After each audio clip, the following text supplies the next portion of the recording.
Magampo kita,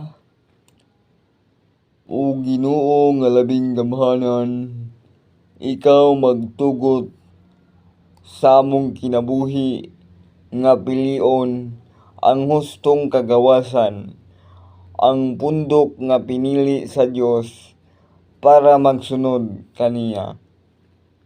Itugot nga kami magsunod sa imuhang gipiling pundok, ang pundok nga dunay pagdawat ug dunay pagsakripisyo sa pagtuman sa imuhang kabubot-on.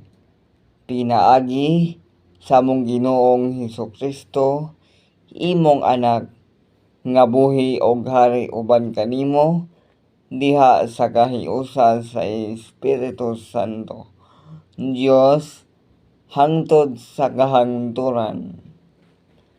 Amen.